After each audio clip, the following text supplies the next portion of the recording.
ओम श्री गुरुवे नमः।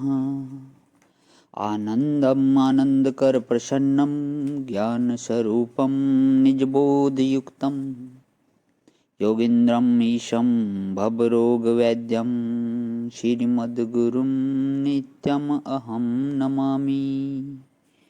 ओम शांति शांति शांति। प्रणाम भवन। मांडुक्य कार्य का प्रवचन व्यातथ्य प्रकरण स्वामी श्री अखंडानंद सरस्वती जी महाराज का दिव्य ग्रंथ, जिसमें भगवान हमारा अध्याय चल रहा है नानक तो है ही नहीं, पेज नंबर 419 से आगे लेते हुए लक्षण प्राणाभ्याम वस्तु सिद्धि। यह हमारे प्राचीन महापुरुषों का सूत्र है कि किसी भी वस्तु को सिद्ध करना हो तो उसके लक्षण अर्थात उसकी परिभाषा का ज्ञान होना चाहिए और उसके संबंध में प्रत्यक्ष अनुमान उपमान शब्द अर्थापत्ति अनुपलब्धि कोई ना कोई प्रमाण होना चाहिए।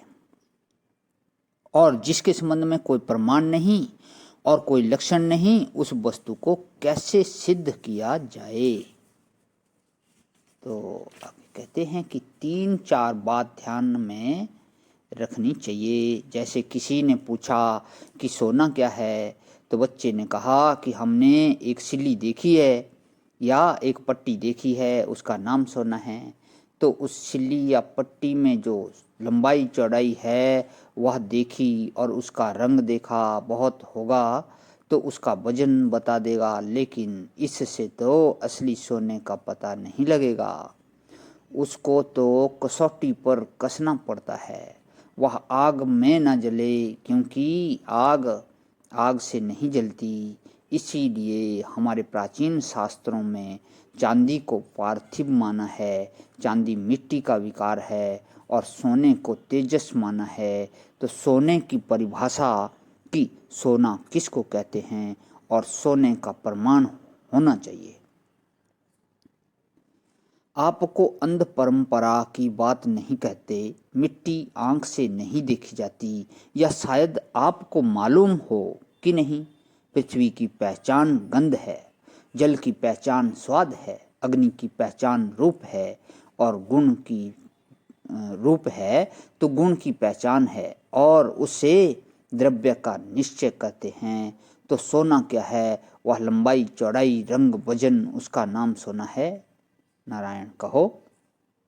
अच्छा, एक दूसरी बात सुनाते हैं। हमारे शास्त्रों में गाय का लक्षण बताया, शासनात होना। शासना माने गाय को गले में एक ललरी लटकती है, उसको गल कंबल बोलते हैं। हमारे गांव में ललरी बोलते हैं, संस्कृत में शास्त्रा बोलते हैं। वह होना गाय का लक्षण है। जिस जिस चतुष्पाद प्राणी के गले में वह ललरी लटक रही हो उसको गाय समझना। शासनात् तो गौतम बोले कि यह तुमने निश्चय कैसे किया कि सिर्फ गाय के गले में ही ललरी होती है? तो गाय से भिन्न संपूर्ण चतुष्पाद प्राणियों का जब तुमको ज्ञान होवे कि गाय से इतर किसी भी प्राणी को ललरी नहीं होती, तब गाय का लक्षण बनेगा। शास्त्रार्थवत्तम गौतम माने गाय को समझने के लिए गाय से भिन्न सारे पदार्थों का ज्ञान आवश्यक हो गया। माने एक चीज को समझने के लिए सब चीज का ज्ञान आवश्यक होता है। जब हम यह कहेंगे कि यही अमुक व्यक्ति है, तो यह मालूम पड़ना चाहिए कि इसके सिवाय जो लोग यहाँ बैठे हैं उसमें से कोई नहीं है, यही है। अच्छा देखो और सुनाते हैं, गंध किसको कहते हैं? जो नाक से मालूम पड़े। नाक किसको कहते हैं? जिसको गंध मालूम पड़े। अच्छा, तो पहले नाक की पहले गंध, अनिर्वचनीय हो जाएगा। तो इस तरह संसार की जितनी वस्तुएं हैं वे अनिर्वचनीय होती हैं। और देखो, कई वृक्ष इकट्ठे हों तो सायंकाल उनकी परछाई पूर्व में बहुत लंबी जाएगी और प्रातःकाल पश्चिम में लंबी जाएगी और दोपहर के समय वह पेड़ों के नीचे बैठ जाएगी। तो वह परछाई क्या है? वह क्या परमाणुओं के संयोग से बनी है? आरब्ध है। क्या परछाई में परमाणु होते हैं? नहीं होंगे।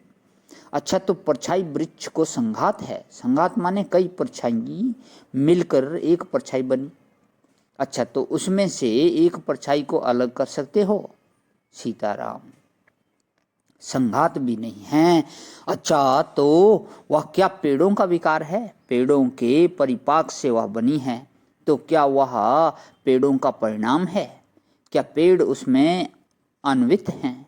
अच्छा, क्या पेड़ों से अलग परछाई ले जाई जा सकती है? सब प्रश्नों का एक ही उत्तर है, नहीं। प्रणाम भवन। आज ही विराम। ओम शांति शांति शांति।